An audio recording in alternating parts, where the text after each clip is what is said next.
Hello everyone, how are you? I hope you all are fine. आज हम लोग national institute of open schooling का secondary course science and technology book 1 module 3 moving things का lesson number 10 force and motion का बचा हुआ part आज cover करने वाले हैं जो फिजिक्स का चैप्टर है। तो चलिए शुरू करते हैं। Hello students. Today we are going to study about conservation of momentum. So let's see what is conservation of momentum. Law of conservation of momentum is a very important law of science. According to this law, if two or more objects collide with each other, their total momentum remains conserved before and after the collision provided there is no external force acting on them. तो law of conservation of momentum हमारे law of science का बहुत ही important हिस्सा है। इस law के अनुसार जब दो या दो से ज्यादा ऑब्जेक्ट्स कोलाइड करते हैं एक साइड, तो उनका जो टोटल मोमेंटम होता है वो कंजर्व रहता है, रिमेन कंजर्व रहता है। वो कॉलिजन के बिफोर में भी वही रहेगा और कॉलिजन के बाद भी वही रहेगा। उसके बाद जो नो एक्सटर्नल फोर्स एक्टिंग होते हैं, उनका जो एक्सटर्नल फोर्स है उसके ऊपर एक्ट नहीं करता है। From the Newton's law of motion, we know that the rate of change of momentum is equal to the force. If P1 equal to initial momentum and P2 equal to final momentum after time t, then F equal to P2 minus P1 upon t. Now, if F equal to 0, when we have P1 equal to P2, which shows that the momentum of a system remains unchanged or conserved if no force is acting on it, you can verify the law of conservation of momentum with the help of a simple activity. तो क्या है कि जो Newton's law of motion है उससे हम लोगों ने क्या जाना कि जो rate of change of momentum है वो फोर्स के इक्वल होता है। अगर P1 equal to initial momentum है और P2 equal to final momentum है कुछ टाइम के बाद, तो हम लोग क्या पाएंगे F equal to P2 minus P1 upon T। Now अगर जो F इक्वल टू 0 है तो हम लोग का P1 इक्वल टू P2 है, जो हम लोग को क्या शो कर रहा है, मोमेंटम ऑफ अ सिस्टम जो कि रिमेन है अनचेंज, मीन्स वो अनचेंज है या फिर उसे बोल सकते हैं कि वो कंजर्व है जिसमें कोई भी फोर्स एक्ट नहीं किया है। और आप law of conservation of momentum को एक सिंपल एक्टिविटी को परफॉर्म करके वेरीफाई कर सकते हो। Activity 10.4, take a plastic channel of about 40 centimeter length and 7 marbles of same size. Place the channel on a horizontal table and put the marbles on the channel touching each other as shown in figure 10.15. Remove one marble and keep it at a distance of about 15 centimeters from the rest. Hit this marble with your forefinger gently so that it collides with other marbles. What do you observe? You will find that after the collision, the moving marble comes to rest and the last marble out of the rest moves ahead. Try to guess the speed of this marble after the collision and compare it with the speed of marble you had thrown before the collision. Do the two speeds appear to be equal? What does it indicate? If the speeds are equal, then the total momentum of the marble is same before and after the collision. तो आपको एक plastic channel लेना है जिसका length कितना होना चाहिए 40 centimetre, उसमें आपको 7 मार्बल सेम साइज का लेना है। आपको क्या करना है, उस चैनल में हॉरिजॉन्टली टेबल पे उसको रख देना है, फिर उसके बाद जो मार्बल्स उसको चैनल में एक दूसरे के साथ टच करते हुए रख देना, जैसा कि फिगर 10.15 में शो किया गया। अब आपको एक रिमूव करना है उसमें से मार्बल, उसको एक डिस्टेंस पे रखना है 15 सेंटीमीटर रेस्ट के, ठीक है। उसके बाद आपको इस मार्बल को अपने फिंगर की हेल्प से जेंटली हिट करना है जिससे वो कोलाइड करे दूसरी मार्बल के साथ। तो आप लोग क्या इसमें ऑब्जर्व करोगे, आप लोग देखोगे कि कॉलिजन के बाद जो मूविंग मार्बल है वो रेस्ट में आ चुके हैं और जो लास्ट मार्बल है वो थोड़ा सा आगे मूव किया है, ठीक है।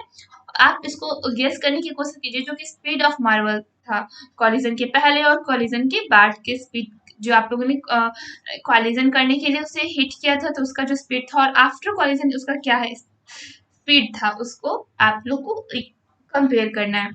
अगर इन दोनों का स्पीड इक्वल हुआ तो ये क्या इंडिकेट करता है, अगर स्पीड इक्वल है तो उसका जो मोमेंटम है मार्बल का वो सेम था कॉलिजन से पहले और आफ्टर कॉलिजन भी वो सेम ही था।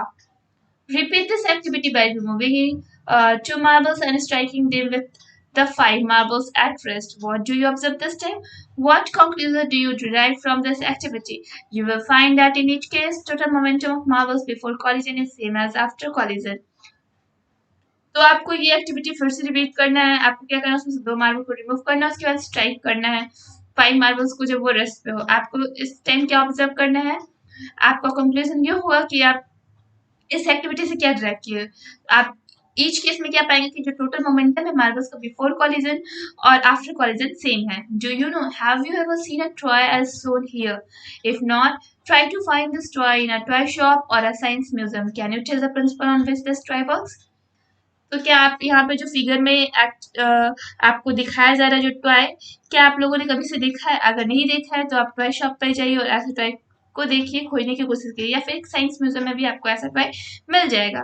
तो आप क्या बता सकते हो कि ये जो टॉय है वो किस प्रिंसिपल पे वर्क कर रहा है? Example 10.3. A bullet mass 0.03 kg is fired with a velocity of 100 meter per second from a rifle of mass 3 kg. Calculate the required velocity of the rifle. एक बुलेट है जिसका मास 0.03 किलोग्राम है और वो उसका वेलोसिटी फायर करने का 100 metre per second है। एक राइफल का मास इसका 3 kg। तो आपको क्या इसमें कैलकुलेट करना है, velocity of the required velocity of the rifle. Solution में को क्या करें, पहले mass of the rifle m1 equal to 3 kg है, फिर mass of the bullet m2 equal to 0.03 kg है। फिर हम लोग का जो इनिशियल वेलोसिटी है राइफल का वो कितना है, 0। Initial velocity of the bullet क्या है, 0। Final velocity of the rifle क्या है, उसी को हम लोग को निकालना है, final velocity of the bullet which equal to 100 metre per second according to the law of conservation of momentum. तो हम लोग का जो ये law of conservation of momentum है उसके अनुसार m1 u1 plus m2 u2 equal to m1 v1 plus m2 v2 on substituting the given values. उसके बाद जैसा हम लोग का वैल्यू था वैसे हम लोगों ने पुट किया। उसके बाद इसको हम लोगों ने जब सॉल्व किया तो हमारा आंसर आया -1.0 मीटर पर सेकेंड। तो required velocity of the rifle क्या है, -1.0 meter per second. Negative sign indicate the rifle would move in the direction opposite to the bullet. तो नेगेटिव साइन में क्या इंडिकेट किया कि जो राइफल है वो अपोजिट डायरेक्शन में बुलेट के रिक्वायर किया होगा। Example 10.4. A rifle having a mass of 5 kg fires a bullet at a speed of 250 meter per second. If the rifle recoiled with a velocity of 1 meter per second, then find the mass of the bullet. क्या करना है आपको कि एक rifle है उसका मास 5 kg है, उसने एक बुलेट को फायर किया जिसका स्पीड था 250 मीटर पर सेकेंड। अगर जो राइफल है उसका जो required velocity 1 metre per second है तो आपको बुलेट के मास को फाइंड करना है। मास कितना है पहले राइफल का 5 kg, बुलेट का मास आपको फाइंड करना है। फिर जो हमारा v था वो वो कितना था, -1 मीटर पर सेकेंड। और जो हमारा हम लोग को इसका इनिशियल वेलोसिटी भी इसका निकालना है। और जो हमारा ये v है सेकेंड v वो कितना है, 250 मीटर पर सेकेंड का स्पीड है बुलेट का according to the law of conservation of momentum. फिर हम लोगों ने law of conservation of momentum के अकॉर्डिंग सारे वैल्यू को पुट करा, उसके बाद उससे सॉल्यूशन निकाला तो 0.02 kg आंसर है। सो मास हमारा बुलेट का कितना आया, 0.02 kg और 20 ग्राम से हम लोग ग्राम में अगर से विदाउट डेसिमल कन्वर्ट करें तो 20 ग्राम आया। Negative sign indicates that the rifle would move in the direction opposite to that bullet. इसमें जो नेगेटिव साइन है वो क्या प्रूफ कर रहा है कि जो हमारा राइफल है वो बुलेट के अपोजिट डायरेक्शन में मूव कर रहा है। Now moving further, let's check your understanding. So try to solve in text question 10.3. Now we have the topic which is friction. You might have noticed that a ball rolling along the ground stops after moving through some distance. Similarly, a moving car begins to slow down the instant its engine is switched off and finally stops. Why does it happen? Let us find out. आप लोगों ने notice किया कि एक जो ball है वो role कर रहा हो ग्राउंड पर और वो कुछ देर मूव करने के बाद कुछ दूर पे जाने के बाद स्टॉप हो जाता है। बस एक जो मूविंग कार है वो पहले स्लो डाउन हो जाता है जब इंजन इंस्टेंटली स्विच ऑफ किया जाता है और फाइनली वो स्टॉप हो जाता है। ऐसा क्यों होता है, हम लोग इसके जितने भी ऐसे क्वेश्चन उसके आंसर को फाइंड आउट करते हैं। Force of friction. According to Newton's first law of motion, a moving body continues to move along a straight line unless an external force is applied on it. Is this external force slows down the motion of the ball or the car? Think. In fact, the ball or car is slowed down by a force called friction. Friction exists between the surface of all materials which are in contact with each other. The direction of the frictional force is always in a direction opposite to the motion. तो Newton first law of motion के according जो moving body है वो continue करता है, जब वो move करते रहता है स्ट्रेट लाइन पे तब तक के लिए, जब तक के लिए उसके ऊपर एक्सटर्नल फोर्स का अप्लाई नहीं किया जाए। तो ये जो एक्सटर्नल फोर्स है वो क्या करता है, मोशन का है जो बॉल या कार का, उसको क्या वो स्टॉप कर रहा है। आप सोचिए, इनफैक्ट जो बॉल या कार है वो धीरे धीरे स्टॉप हो रहा है, तो उस एक फोर्स लग रहा है जिसे हम लोग फ्रिक्शन बोलेंगे। फ्रिक्शन हर एक वो सरफेस के बीच में आता है जब वो कोई भी मटेरियल आपस में एक दूसरे से कांटेक्ट में हो, और जो डायरेक्शन है फ्रिक्शनल फोर्स का वो हमेशा मोशन के डायरेक्शन में अपोजिट रहेगा, ठीक है। Now try to analyze the forces acting on an object moving with a constant velocity. If an object is to move with a constant velocity, a force equal to the opposing force of friction must be applied, and the net force on the body is zero. Hence, the acceleration produced in the body is zero, and the body maintains its velocity. It neither speeds up nor slows down. तो अब आपको analyse करना होगा कि जो force है हमारे object पे जो एक्ट कर रहा है वो कांस्टेंट वेलोसिटी के साथ कर रहा है। अगर एक ऑब्जेक्ट मूव कर रहा है कांस्टेंट वेलोसिटी के साथ, तो जो फोर्स होगा वो इक्वल होगा अपोजिंग फोर्स फ्रिक्शन के, जिसके ऊपर वो अप्लाई किया गया है। इस कंडीशन में क्या होगा कि जो दो फोर्स है दोनों बैलेंस होगा, और उसका जो एक्सेलरेशन प्रोड्यूस होगा बॉडी का वो जीरो होगा, और जो बॉडी मेंटेन कर रहा है अपने वेलोसिटी को, ये नाइदर स्पीड्स अप होगा नॉट स्लोज डाउन होगा। The resistive force between the body starts moving on a surface is called static friction. Once a body starts moving on a surface, the friction between them is called sliding or kinetic friction. You should remember that the sliding friction is slightly less than the static friction. तो जो resistive force है जब एक body start करता है move करने के लिए सरफेस पे तो उसे स्टैटिक फ्रिक्शन बोला जाता है, और जब एक बॉडी मूव करता है सरफेस पे तो उस दोनों के बीच जो फ्रिक्शन हो रहा होता है उसे स्लाइडिंग या फिर काइनेटिक फ्रिक्शन के नाम से जाना जाता है। और आप लोग को याद रखना चाहिए कि जो स्लाइडिंग फ्रिक्शन होता है वो स्टैटिक फ्रिक्शन से थोड़ा कम होता है। Now we have to study factors affecting friction. कौन से ऐसे फैक्टर्स है जो फ्रिक्शन को अफेक्ट करते हैं। You must have seen that it is easier to move a bicycle on a concrete road than on a rough road. Why is it so? Does friction depend upon the smoothness or the roughness of the surfaces? Let us find out. आप लोगों ने देखा होगा कि जब हम लोग एक बाइसाइकिल को मूव करते हैं कंक्रीट रोड पे तो वो इजी हम लोग का मूव होता है बाइसाइकिल, लेकिन वही रफ रोड पे करते हैं तो वो हम लोग के लिए थोड़ा सा प्रॉब्लम होता है। ऐसा क्यों होता है? जो फ्रिक्शन है क्या डिपेंड करता है स्मूथ और सरफेस रफनेस जिसका सरफेस है उसके ऊपर। इस क्वेश्चन को हम लोग फाइंड आउट करते हैं। Activity 10.5. Set up an inclined plane on a table as shown in figure 10.16. Mark a line near the top edge of the inclined plane. Now hold a pencil sail on this line. Release the pencil sail. What do you observe? The sail moves down the inclined plane and continues to move for some distance on the table. Note down the distance up to which the sail moves on the table. अब आपको क्या करना है कि एक setup को तैयार करना है इंक्लाइंड प्लेन, जैसा कि हमारा फिगर 10.16 में शो किया गया। आपको एक लाइन को मार्क करना है इंक्लाइंड प्लेन के टॉप एज के पास। अब आपको क्या करना है, एक पेंसिल को होल्ड करना है और एक लाइन के पास आपको सेल को रखना है, ठीक है। अब आपको पेंसिल को रिलीज कर देना सेल के पास। आप क्या ऑब्जर्व करोगे, जो सेल है वो इंक्लाइंड प्लेन पे मूव्स कर रहा है और ये कंटिन्यू मूव करता है कुछ डिस्टेंस तक टेबल के। और आपको क्या करना है, इसमें नोट डाउन करना जो डिस्टेंस हमारा है जिसे सेल मूव किया था टेबल पे। Now place a glass sheet on the table. Again release the pencil sail from the line on the inclined plane and note the distance up to which the sail moves on the glass plate.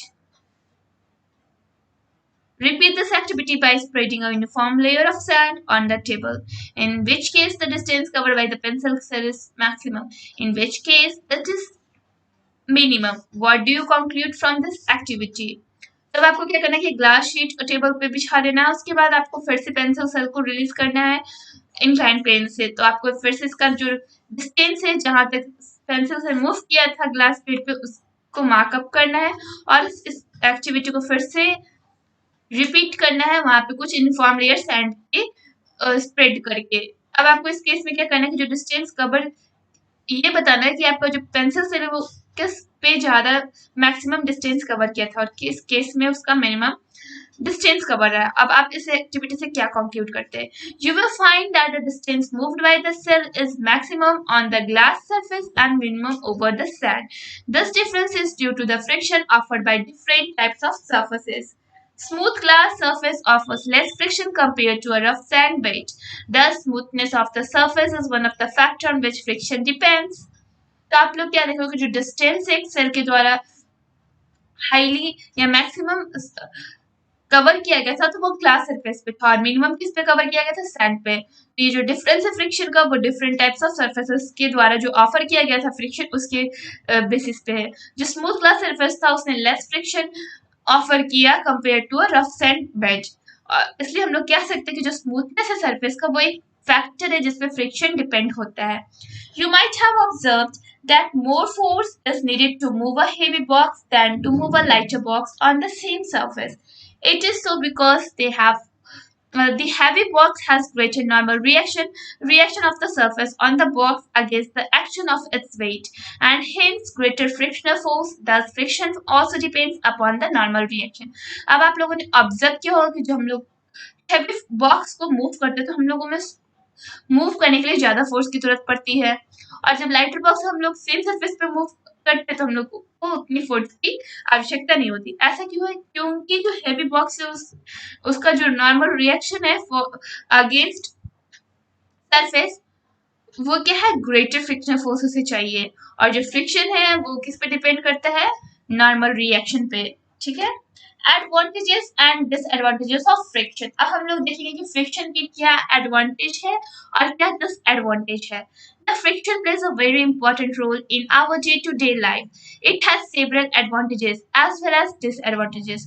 जो friction हमारे day to day life में बहुत ही important role play करता है और इसका several advantage भी है और साथ में डिसएडवांटेज भी है।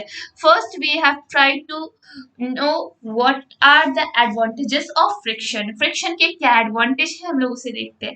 Have you ever walked on ice और a wet marble floor?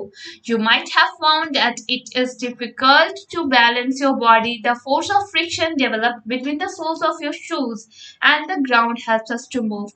Had there been no friction, walking or running would have been impossible. आप लोगों ने कभी आइस या फिर वेट मार्बल फ्लोर पे चलने की कोशिश की है तो आप लोग पाओगे क्या कि आप अपनी बॉडी को उस पर बैलेंस नहीं कर पा रहे हो। तो जो फोर्स फ्रिक्शन का है वो डेवलप कर रहा हमारे जो सोल्स है, हमारे शूज के और जो ग्राउंड है मूव करने के उसके बीच में, तो वहां पे कोई फ्रिक्शन नहीं है, तो इसलिए हम लोग उस सरफेस पे इम्पॉसिबल है उस पर हम लोग वॉक कर सके या फिर रन कर सके। You can write with a pen on page or with a chalk on the blackboard due to friction. Buildings may be constructed only due to force of friction between different building materials. Without friction, you could not fix a nail on the wall. अब आप लोग pen से page के ऊपर लिखते या फिर chalk की हेल्प से ब्लैक बोर्ड के ऊपर लिखते, तो ऐसा क्यों हो जाता है? Due to friction. फ्रिक्शन की वजह से ही आप लिख पा रहे हो। जो बिल्डिंग्स को हम लोग कंस्ट्रक्ट करते हैं तो वो भी सिर्फ फ्रिक्शन की हेल्प से ही हो रहा है, क्योंकि जो बिल्डिंग मटेरियल्स उसके बीच में फ्रिक्शन है। बिना फ्रिक्शन के आप लोग एक नेल को भी वॉल में फिक्स नहीं कर सकते हो। Tires of automobiles are treated to increase the friction between tires and surface of the road. The tires get better grip with the ground. The brakes applied in automobiles also work only due to friction. Can you think of some more examples from your daily life where friction is useful? जो tyres होता है automobiles में, जो गाड़ियों का जो tyres होता है उसका जो फ्रिक्शन होता है वो ट्रीट होता है, इंक्रीज होता है टायर्स और सरफेस ऑफ द रोड के बीच में, और जो टायर्स है उसका जो ग्रिप होता है ग्राउंड की ओर बेटर वर्क करता है, और जो ब्रेक्स अप्लाई करते हैं हम लोग ऑटोमोबाइल्स का तो वो भी तब वर्क करता है जब उसके बीच में फ्रिक्शन वर्क कर रहा होता है। बिना फ्रिक्शन के आप ऑटोमोबाइल्स में ब्रेक भी अप्लाई नहीं कर सकते हो। तो आपको इसी तरह से कुछ और एग्जांपल्स अपने डे टू डे लाइफ में फाइंड आउट करना है और आपको ये बताना है कि इसमें कहीं फ्रिक्शन यूजफुल कहाँ कहाँ हमारे डे टू डे लाइफ में। Now we are try to understand what are the disadvantages of friction. अब हम लोग देखेंगे कि फ्रिक्शन का डिसएडवांटेजेस क्या है। Due to friction, a lot of energy is wasted in the form of heat that causes wear and tear of the moving parts of a machine. Friction also reduces efficiency of the machines as considerable amount of energy is wasted in overcoming friction. However, the efficiency of a machine can be increased by putting a suitable lubricant between its moving parts. तो friction की वजह से बहुत सारा energy waste हो जाता है heat के रूप में, जिससे जो मशीन का जो मूविंग पार्ट्स है उससे बहुत सारा नुकसान उठाना पड़ता है। जो फ्रिक्शन है वो मशीन्स की एफिशिएंसीज को भी रिड्यूस कर देता है उसमें, क्योंकि जो कंसिडरेबल अमाउंट ऑफ एनर्जी वो वेस्ट हो जाता है फ्रिक्शन से ओवरकम करने में। इसलिए जो एफिशिएंसी है मशीन का उसको हम लोग इंक्रीज करते हैं वहाँ पे सुटेबल लुब्रिकेंट को put करके moving parts में. In most of the machines, to reduce friction, ball bearings are used between the moving parts. By using the ball bearing, the sliding friction is replaced by rolling friction. As the rolling friction is less than the sliding friction, therefore the friction between the moving parts is reduced. तो बहुत सारी machine में हम लोग friction को reduce करने के लिए बॉल बेयरिंग्स का यूज करते हैं मूविंग पार्ट्स की जगह पे। यहाँ पे हम लोग बॉल बेयरिंग्स को स्लाइडिंग फ्रिक्शन से रिप्लेस करते हैं रोलिंग फ्रिक्शन में, और जो ये मूविंग में हमारा जो रोलिंग फ्रिक्शन है वो स्लाइडिंग फ्रिक्शन से कम होता है, इसलिए जो फ्रिक्शन है हमारा मूविंग पार्ट्स का मशीन का वो रिड्यूस हो जाता है। Friction also wears out the soles of shoes. You would have seen that the steps of foot over bridge at railway stations also wear out due to friction. Vandana and Navneet are racing on rock ice with the specially designed shoes shown in figure A and B respectively. Who will win? अब क्या जो friction है हम लोग के shoes के soul में भी होता है। आप लोगों ने देखा होगा कि जो हमारा फुट होता है उसके जो हम लोग जब रेलवे स्टेशन पे चलते हैं या शूज पहन के या फिर रोड पे चलते हैं तो हम लोग फ्रिक्शन की वजह से ही चल पाते हैं। और वंदना और नवनीत रेसिंग कर रहे हैं रॉक आइस पे स्पेशली डिजाइन शूज को पहन के। फिगर ए और बी जैसा कि दिखाया जाता है, तो उसमें कौन जीतेगा सोचिए, ठीक है। Cite some more examples from your daily life where friction is undesirable. अब आपको कुछ ऐसे एग्जाम्पल्स देना है जिसमें आपको बताना है कि डेली लाइफ से जो फ्रिक्शन है वो अनडिजायरेबल कैसे है, उसका डिसएडवांटेज और क्या क्या है फ्रिक्शन का। Now here is your in text question 10.4. Try to solve these questions. Thrust and pressure. Observe some bodies around you like table, desk, bucket full of water, etc. They press the floor with a force equal to their own weight. You know what that weight is the force acting vertically downwards, as the surface of the floor can be taken as horizontal. Therefore, the force with each of the above mentioned bodies presses the floor is directed perpendicular to the surface of the floor. The force acting upon the surface of a body perpendicular to it is called thrust. Let us find out the effect of thrust acting on a surface. अब आपको कुछ bodies को observe करना है, जैसे कि table हो गया, डेस्क हो गया या फिर बकेट फुल ऑफ वाटर हो गया। तो वो क्या करते हैं, फ्लोर को प्रेस करते हैं अपने फोर्स के इक्वल में, जिनका जो भी सामान है जितना उनका वेट है उसके अकॉर्डिंग वो फ्लोर को प्रेस करते हैं। अब आप जानते हो कि जो वेट है फोर्स वो कैसे एक्ट कर रहा है, डाउनवर्ड्स, वर्टिकली डाउनवर्ड्स। जो सरफेस है फ्लोर का वो हॉरिजॉन्टल, इसलिए जो फोर्स है वो भी जैसा कि अब मेंशन जो बॉडीज है वो प्रेस कर रहा है फ्लोर को directed perpendicular surface of the floor की, ठीक है। और ये जो फोर्स एक्ट हो रहा है सरफेस पे तो वो कैसे है, बॉडी के ऊपर परपेंडिकुलर है, और इस फोर्स को हम लोग थ्रस्ट बोलेंगे। तो हम लोग थ्रस्ट जो सरफेस पे एक्ट हो रहा है उसे फाइंड आउट करते हैं through the activity 10.6. Take a small wooden board 10 centimeter into 10 centimeter into 1.0 centimeter with 4 nails fixed at each corner as shown in figure 10.17. Fill a tray with sand to a depth of about 6 centimeter. Place the wooden board on sand with the nail heads downwards. Figure 10.17. Also put about 500 gram weight on the board. Observe the depth of the nails up to which they penetrate into the sand. Now place the wooden board on the sand with pointed side of the nails facing downwards and put the same weight on the board as in the previous case. Again observe the depth of the nails upon which they penetrate up to the sand. In which of the above two cases the penetration is more? You will find that the penetration is more in the second case.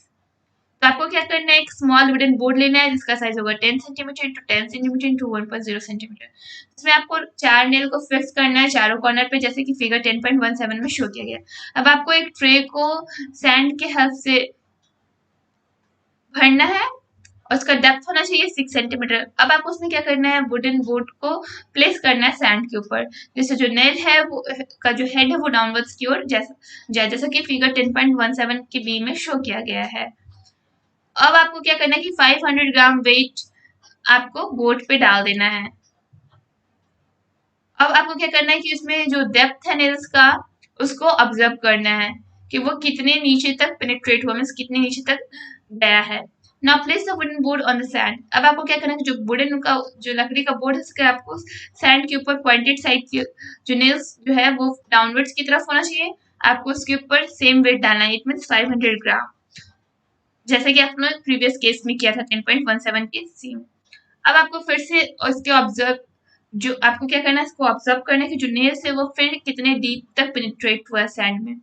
अब आपको इन दोनों cases में किसमें ज्यादा penetration था, means कितने गहराई में वो नेल्स हमारा गया उसको आपको ऑब्जर्व करना है।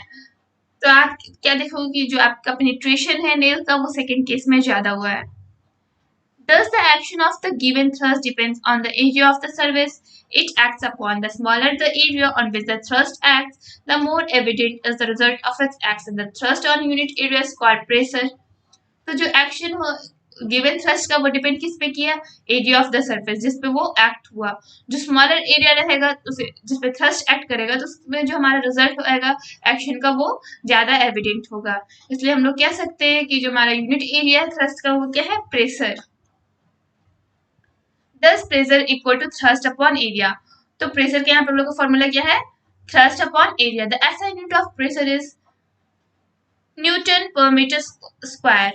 This unit has also been given a specific name. Pascal is in honor of the scientist named Blaise Pascal. तो हमारा SI unit of pressure क्या है, न्यूटन मीटर स्क्वायर, और ये जो यूनिट है उसका स्पेसिफिक नेम दिया गया है वो है पास्कल, जो कि हमारे साइंटिस्ट ब्लेस पास्कल है उनके सम्मान में ये यूनिट को पास्कल बोला गया है। Do you know Pascal was a French philosopher and mathematician? He formulated the famous Pascal's law of hydraulics regarding transmission of pressure through flux. He also invented one of the earliest calculating machines. The unit of pressure Pascal was named in his honor. तो जो pascal थे वो एक French philosopher थे और वो एक great mathematician थे। उन्होंने फेमस पास्कल्स लॉ हाइड्रोलिक्स के ऊपर बनाया था, जिसके रिगार्डिंग उन्होंने क्या किया, transmission of pressure through flux, मतलब फ्लक्स में कैसा प्रेशर हुआ उसके ट्रांसमिशन पे उन्होंने एक लॉ क्रिएट किया था। उन्होंने एक अर्लीस्ट कैलकुलेटिंग मशीन को भी इन्वेंट किया और जो हमारा प्रेशर का जो हमारा यूनिट है पास्कल वो उनके सम्मान में दिया गया है। Equation 10.5 shows that the same force acting on a smaller area exerts a larger pressure and a smaller pressure on a larger area. This is the reason why cutting tools like knives and axes always have sharp edges. तो जैसा कि equation 10.5 में था वो क्या show कर रहा है कि जो सेम फोर्स होगा स्मॉलर एरिया पे जब वो एक्सर्ट करेगा तो वहाँ पे लार्जर प्रेशर होगा, जब स्मॉलर प्रेशर होगा लार्ज एरिया पे वर्क करेगा। इसलिए यही रीजन है कि जो हमारा कटिंग टूल्स जैसे कि नाइफ्स या एक्सेस होता है उसका जो एज होता है उसका जो किनारा होता है वो शार्प होता है, नुकीला होता है। In many cases, it is desirable to decrease pressure. In such cases, the area on which the thrust is acting should be increased. For example, foundation of buildings and dams are made on large area. Similarly, trucks and vehicles used to carry heavy loads have much wider tires. Also, army tank weighing more than 1,000 tons rests upon a continuous chain. तो बहुत सारे cases में क्या होता है कि जो pressure होता है वो डिजायरेबली डिक्रीज होता है। इन केसेस में जो एरिया होता है जिसपे ट्रस्ट एक्ट कर रहा होता है वो इंक्रीज हो जाता है। एग्जांपल के लिए जो फाउंडेशन ऑफ बिल्डिंग्स हम लोग जो बिल्डिंग्स का नींव रखते हैं और जब हम लोग लार्जर एरिया पे डैम्स को बनाते हैं। सिमिलरली जो ट्रक है और या फिर जो व्हीकल्स है वो हेवी लोड्स को कैरी करते हैं तो उनका जो टायर्स होता है वो ज्यादा चौड़ा होता है। वैसे ही जो टैंक है जिनका वेट ज्यादा होता है उनके पास क्या है, 1,000 टन है उनके पास, ठीक है, वेट। तो वो क्या करते हैं, उनका जो चेन है वो कंटिन्यूअस रहता है। ना अब आप समझ गए होंगे कि हमारा जो टूल्स और जो जैसे कि नाइफ्स और जो एक्सेस होता है उसका जो एजेस होता है वो शार्प क्यों होता है। Now here it is your index question 10.5. Try to solve this questions. Well chapter complete हो चुका है। इस सारे इंटेक्स क्वेश्चन और टाइमलेस बनाने का कोशिश करें।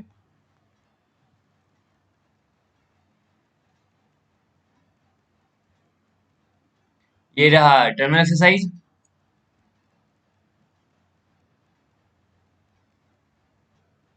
और यहाँ से आंसर स्टार्ट है।